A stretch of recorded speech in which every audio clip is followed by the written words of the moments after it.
এমন একটি বিশেষ ফজিলতপূর্ণ দোয়া রয়েছে, যেই দোয়া আল্লাহ রসুল সাল্লাল্লাহু আলাইহি ওয়াসাল্লাম সকাল এবং সন্ধ্যায় নিয়মিত পাঠ করতেন। কখনোই তিনি এই দোয়া পাঠ করা ছেড়ে দিতেন না। এ সম্পর্কে আবু দাউদ শরীফের 5074 নম্বর হাদিস, হযরত ইবনে উমর রাদিয়াল্লাহু আনহু বলেন, আল্লাহ রসুল সাল্লাল্লাহু আলাইহি ওয়াসাল্লাম সকাল এবং সন্ধ্যায় নিয়মিত এই দোয়া পাঠ করতেন, কখনোই ছেড়ে দিতেন না।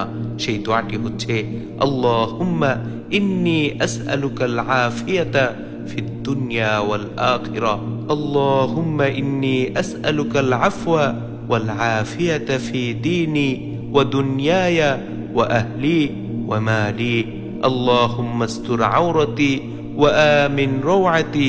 দোয়াটি আবারও বলছি, আল্লাহুম্মা ইন্নী আসআলুকাল আফিয়াতা ফিদ দুনিয়া ওয়াল আখিরাহ, اللهم إني أسألك العفو والعافية في ديني ودنياي وأهلي ومالي، اللهم استر عورتي وآمن روعتي। হে আল্লাহ, হে আমার মালিক, আমি আপনার কাছে দুনিয়া এবং আখিরাতের নিরাপত্তা চাই। হে আল্লাহ, আমি আপনার কাছে ক্ষমা প্রার্থনা করছি।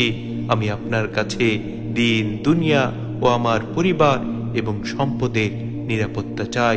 ওগো মালিক, আপনি আমার দোষ ত্রুটিগুলো ঢেকে রাখুন এবং সকল প্রকার ভয় সংশয় থেকে আমাকে নিরাপদ রাখুন। সুবহানাল্লাহ, সুবহানাল্লাহি ওয়া বিহামদিহি, সুবহানাল্লাহিল আযীম। কি চমৎকার দোয়া আল্লাহ রাসূল সাল্লাল্লাহু আলাইহি ওয়াসাল্লাম আমাদেরকে শিখিয়ে দিয়েছেন। সুতরাং আমাদের প্রত্যেকের উচিত হচ্ছে এই ফজিলতপূর্ণ দোয়াটি মুখস্থ করে নেয়া এবং ঈমান ও ইখলাসের সাথে সকাল সন্ধ্যা পাঠ করা। আল্লাহ সুবহানাহু ওয়া তাআলা আমাদের সকলকে ক্ষমা করে দিন, আমাদের দুনিয়া এবং আখিরাতের নিরাপত্তা দান করুন। আমিন।